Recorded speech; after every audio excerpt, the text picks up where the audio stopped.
तो हम आज सीखेंगे यूएम मॉड्यूल किस तरह से काम करता है। यूएम मॉड्यूल होता है किस तरह, तो यूएम मॉड्यूल का शेप कुछ यूँ होता है। तो यूएम मॉड्यूल कब और कहाँ यूज किया जाता है, तो यूएम मॉड्यूल हमेशा हमारा साउंडर या फ्लैशर के लिए यूज किया जाता है। तो यूएम मॉड्यूल में कितने टर्मिनल होते हैं, तो यूएम मॉड्यूल में होते हैं 14 टर्मिनल, जबकि 14 होते हैं, लेकिन 14 ही नहीं होते बल्कि इससे भी ज़्यादा होते हैं। 16 टर्मिनल होते हैं जिनमें से कि हमें यूज करना पड़ता है, जो 1 2 3 JP1। कोई बात नहीं, चलो आगे चलते हैं। 1 2 3 4 में होता है हमारा डाटा इन आउट, यानी फायर अलार्म का जो केबल होता है।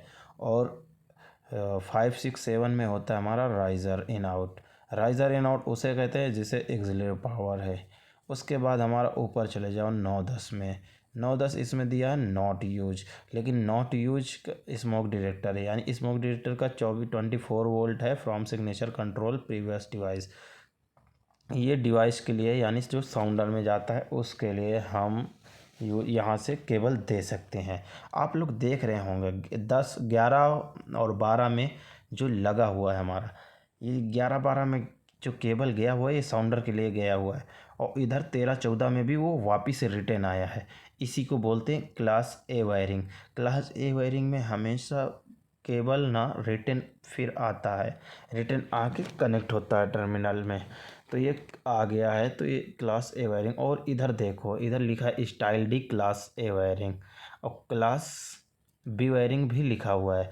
क्लास बी वायरिंग है ये, इसके नीचे लिखा हुआ है, लेकिन ये क्लास बी वायरिंग कहाँ तक है, ये जो एंड ऑफ लाइन लगा के रखा है यहाँ पे आगे का, ये जो तो आप देख रहे होंगे ये लाइन रेजिस्टेंस का जो सिंबल बना के रखा है, यहाँ तक क्लास बी वायरिंग है। लेकिन यहाँ से अगर रिटर्न फिर पैनल में जाता है तो क्लास ए वायरिंग हो जाता है। तो आपको समझ आया होगा। चलो चलते हैं नेक्स्ट स्टेप की तरफ। अब हम देख लेते इधर की तरफ। 13 14 है, लेकिन 15 16 नहीं लिखा हुआ, कहीं कहीं लिखा भी हो सकता है। आप लोग तो देखिएगा अपना यूएम मॉड्यूल को, तो जहाँ पे 15 और 16 लिखा होता है, वो 15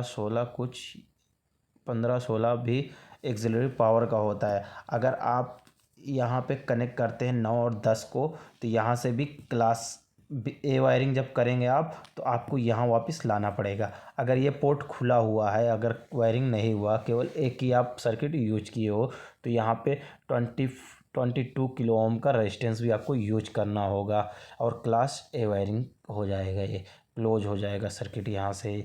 चलो अब बात कर लेते 5 6 7 8 के लिए। ये राइज़र एक्सिलरी आपको बता ही दिया है कि ये एक्सिलरी पावर आता है पैनल से इधर, और इसमें से 5 और 6 में पैनल से आता है, और 7 और 8 में दूसरे डिवाइस में इसी सेम यूएम मॉड्यूल कहीं आगे रहेगा तो वहाँ पे भी जाएगा इसी से।